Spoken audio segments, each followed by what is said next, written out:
crave competition on the platform? Oh yeah, that'd be awesome. You wish that'd there was someone to compete Bro, with. you would unlock such a different level. If someone started, doing videos like at my level or better, and people are like, ooh, MrBeast, maybe this guy's better than MrBeast, I would go so just bananas working. It would be crazy. I've also competed with you in things. Like basketball and Catan. Are we going to bring up basketball again? No, I wish we could have played tonight. That would have been fun. But I'm just saying, like, you are a competitive guy. And I feel 100%. like I'm one of the most competitive people on the planet. I feel like you crave a competitor right now. Oh, it'd be awesome. Yeah. It'd be so much And maybe fun. that's what going to a streamer... It'd be terrifying. Like, the kind of videos I'd be cranking out would... Like, I'm already pushed to the max, but I'm serious. I would just be like, okay, why do I need to sleep 9 hours a night? Can I just start sleeping 6? Right? There's 3 extra. Boom, 90 hours a fucking month. It's an invitation to compete. Bro, I don't care. I think, though, like, I'm crazy. The fact that you're including more storytelling in some of your videos, I think, is representative of competition a little bit. That there are some channels that, sure, they're not doing the numbers that you do.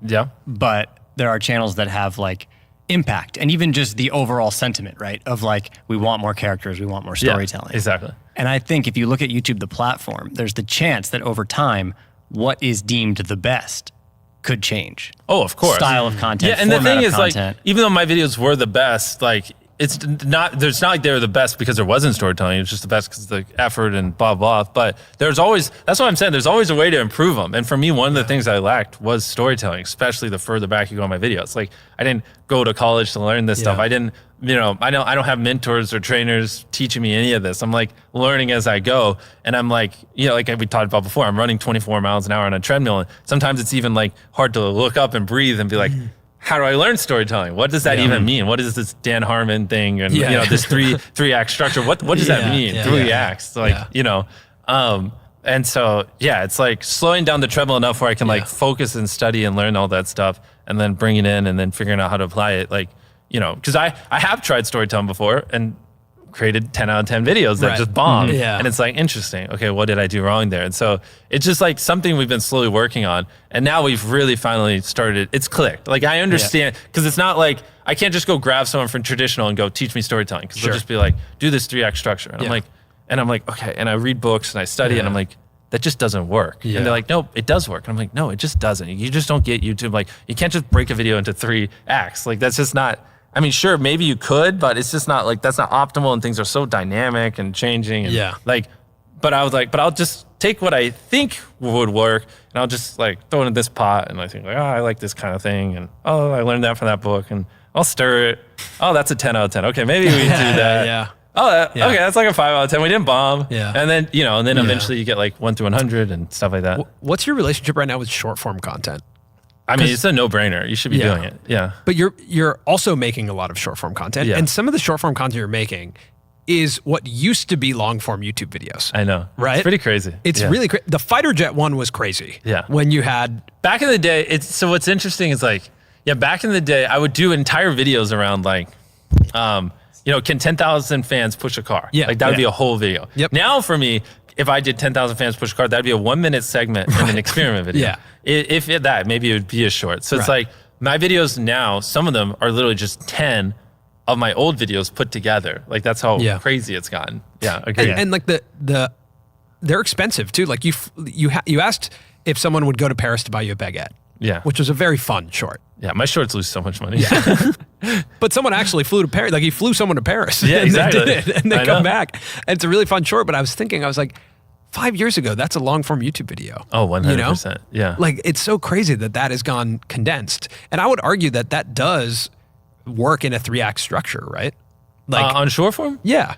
Yeah, like short form, you can do more stereotypical stuff because you're not trying to like hold people for... the question's kind of the hook, and then like there's exposition of like, here's the concept in Act 1, then he goes to Paris as Act 2, and he comes back, that's Act 3. Due to the fact that who's going to pass out first in a jet. Since you have to condense a story to sub-minute, you kind of... It has to be broken down very simple. So like almost any structure you could be like, oh, it applies to that, because it's like basically sub 1 minute stories are just like bare bone storytelling. You don't have time to be dynamic. But I like the POV stuff you're doing on short form is really interesting, where it's like your hand and your voice, right? And because it becomes very much about the situation, like the 2 people who went on a date.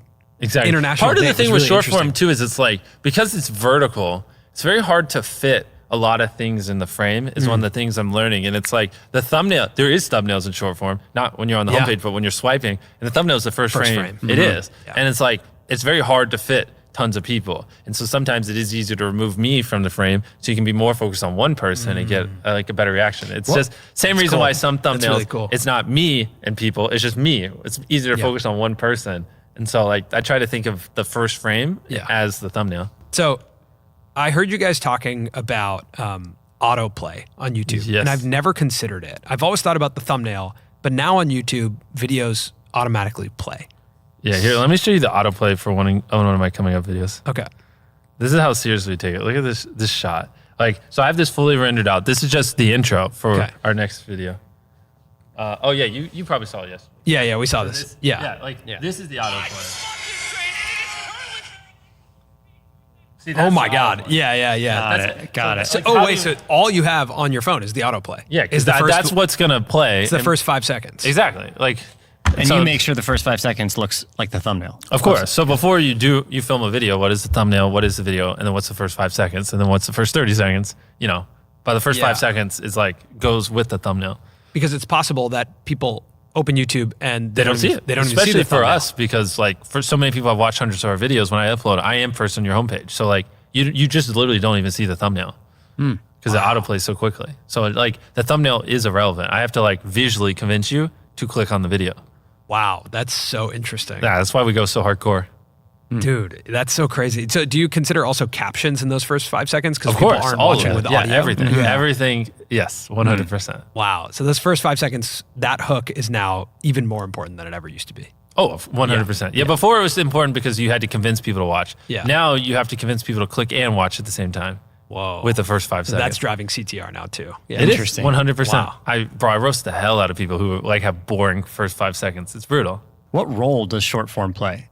Is it audience growth, brand growth? On YouTube or across just everything? Across the board? Like, yeah, I mean, you just said like it loses money. Right? Yeah, well, short form is like an interesting thing because like never before in history have you been able to make a piece of content that goes viral on Facebook, goes viral on Instagram.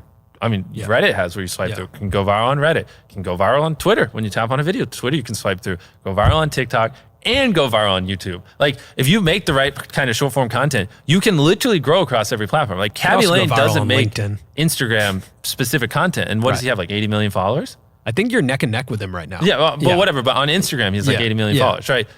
Bro, the guy doesn't even use Instagram. He just reposts his clips over it, right? Same thing with a lot of other people popping on short form. So, like, short form is very interesting because it's like, you don't have to be like a god at YouTube. You don't have to be a god at TikTok and then a god at Snapchat and then a god at this platform and that platform. You can actually, it's very weird. It's like, this has never happened in social media. It just never has. You can master this one craft, and by mastering that one craft, you can grow across all platforms, which it's just like, even for me, like I would say I'm one of the best in the world at YouTube, but I'm not one of the best in the world at Instagram. I'm just not, you know?